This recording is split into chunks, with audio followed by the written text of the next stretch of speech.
So looking at this BMW now, I can imagine the thoughts that are going through your head. You're thinking luxury, you're thinking opulence, you're thinking road trips, and it's exactly that. As you can see, this is an 8 Series, and this is a GT car that's meant to be driven in places such as this, all the way out in How to Be a Sport, and it's meant to be a car that you can enjoy with your family. But what if I told you that underneath this bonnet also lies a supercar engine? In fact, this very same vehicle can do 0 to 100 in 3.2 seconds. So essentially, this car's got 2 personalities. And today, we want to explore both those personalities. First on the road, and then we've got something quite special planned for you.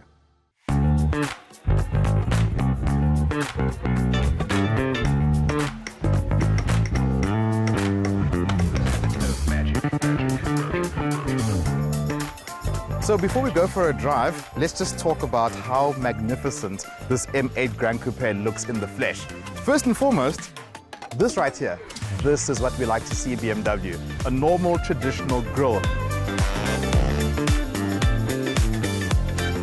And I know we keep on giving BMW a hard time about their grills, but look at what happens when they give us something we know. This car's absolutely gorgeous.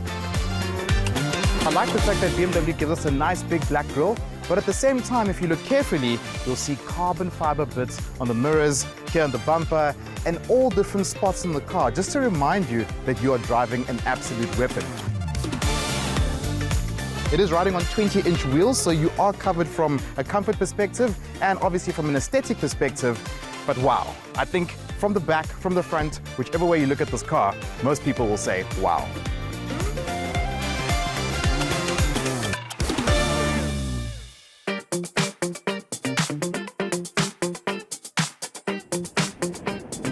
Now you may be wondering, how does a car that does 0 to 100 kilometers an hour in 3.2 seconds manage to be a car you can drive day to day without feeling like a race car?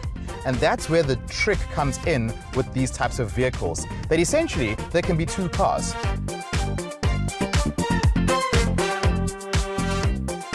And I can tell you now, sitting in these lovely Napa leather seats and just looking at this opulence that's in front of me, it feels like I'm in a proper, expensive GT car.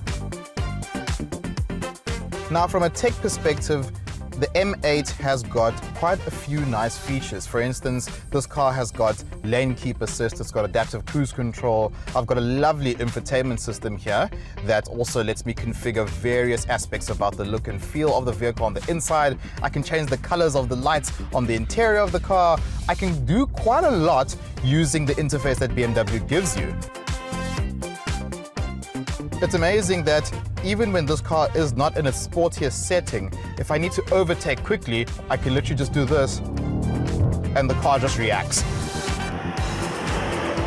But where this car really comes alive is when you put it in a place where you can really flex its muscles. And there's no better place than a racetrack. So let's head to Swartkops Raceway and let's see what this M8 can really do.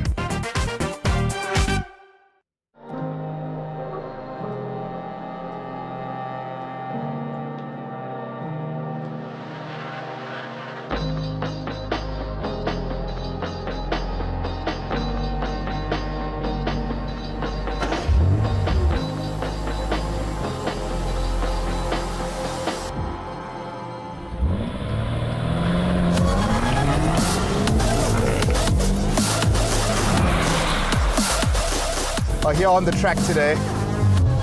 Oh man. So what have we got here? We have got a 4.4 liter twin turbo vehicle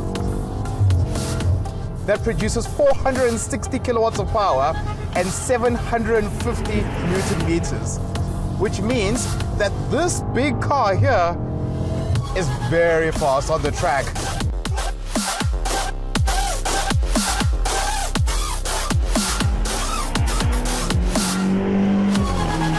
This car is definitely making me feel like much more of a hero than what I actually am.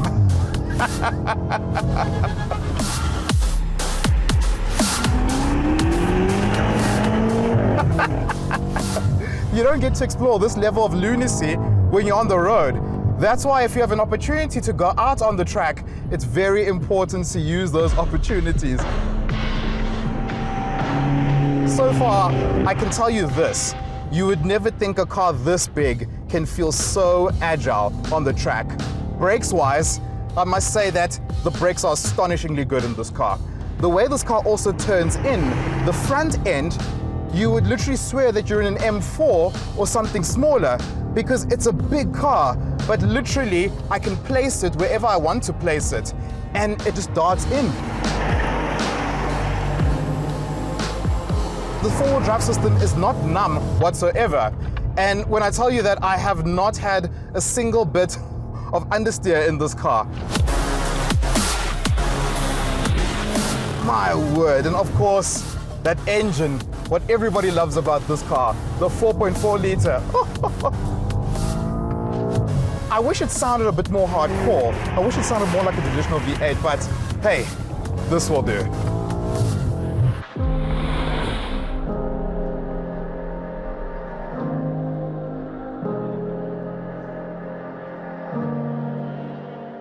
So we know for the last few years, vehicles such as this that were traditionally rear-wheel drive, the manufacturers have seen that a day-to-day four-wheel drive setup is perfect, but then if you want to have a bit more fun, you can still put the car into two-wheel drive mode. So I'm going to do one corner 3 times. I'm first going to do it in four-wheel drive mode, and then I'm going to do it in four-wheel drive sport mode with the traction off, and then I'm going to do it in two-wheel drive mode. Just to demonstrate how the vehicle reacts and how these cars have come so far that they can essentially decouple the front axle and the car becomes rear-wheel drive. So let's start us off on four-wheel drive. Show you how that works. So the moment I come in here, as you can see, the car literally just grips. So I literally, when I apply the power, I can essentially just come straight out of the corner and the car just grips. There's no drama, there's nothing.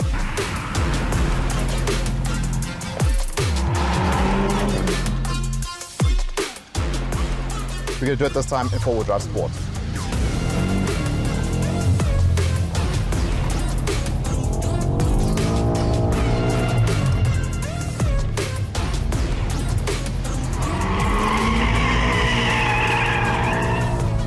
So that was four-wheel drive sport, and as you could see, the car will slide.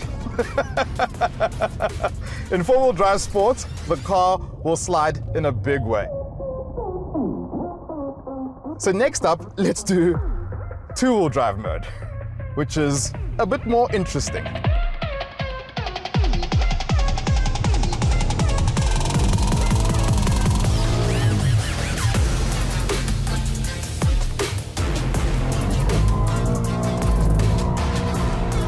So you see how, in two-wheel drive mode, the car will give you much more.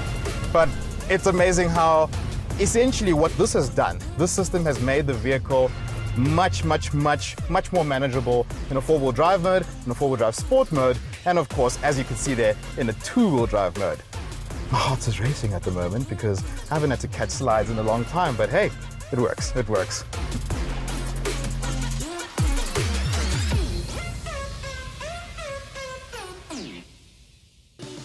3.4 million rand without options is a lot of money. But we need to consider what this car is capable of.